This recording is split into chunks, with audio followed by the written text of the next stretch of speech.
Light or Bright. I'm the author of the foundational essay for Do Justice.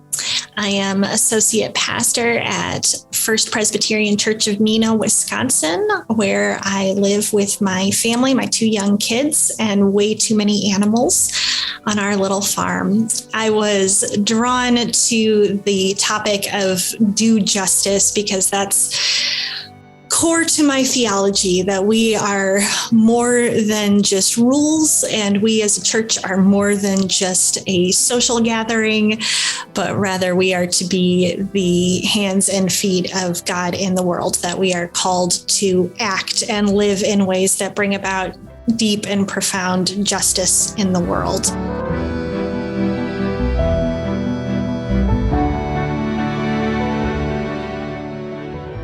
Our second aspect is to check our prejudice. And for that, we looked more closely at this passage from James, talking about who we treat differently and why in the life of church. And I think a lot of communities right now are doing some great work around acceptance and tolerance and the idea of expanding the table. And yes, we want diversity. We recognize the gift to life that is diverse lived experiences and diverse bodies and diverse perspectives. And that's phenomenal. But where I think the rubber really meets the road in terms of justice is when we ask ourselves, to what point are we actually willing to shift and change as a result of that diversity? A lot of the time we tend to want folks to come on in to our church exactly as it looks. And you are welcome here if you can adapt and assimilate to how we do community together.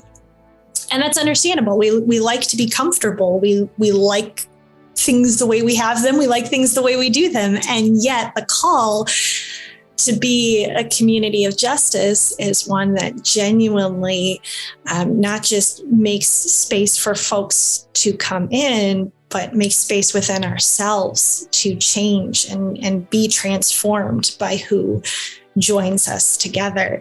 And that can be a really deep and challenging thing because it means giving up some comfort. It means giving up power.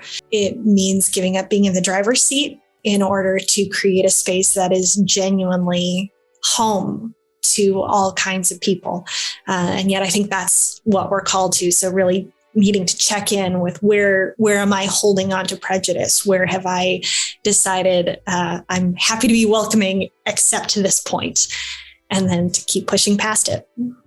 So the story that James gives us here, this glimpse into the life of the early church, lets us know that we're not alone in those struggles of identity and community building and formation and all of that. James is letting us know that they're dealing with issues of hierarchy, issues of who's inside, who's outside, who has influence. In some ways, I take comfort in that we have this great blueprint of the fact that being in community together means struggling together with these issues. We don't get to check the social issues of power and authority at the door and pretend like we're not carrying that with us into church. But we are called to acknowledge it, to check the fact that we are carrying those prejudices with us when we walk in the door, and that church is an opportunity to do life differently, to be intentionally anti-hierarchical and intentionally focus on equity, and that every member of the body matters. And we are whole because we have each other.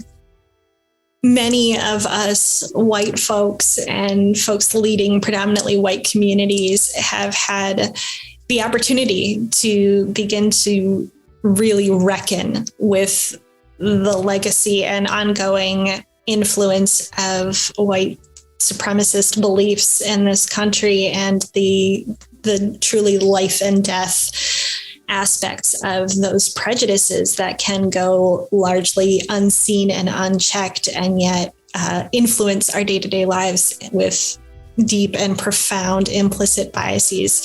And part of our calling as churches seeking justice is to reckon with racism and not only acknowledge that it is there, but move forward in acting in such a way that we create justice.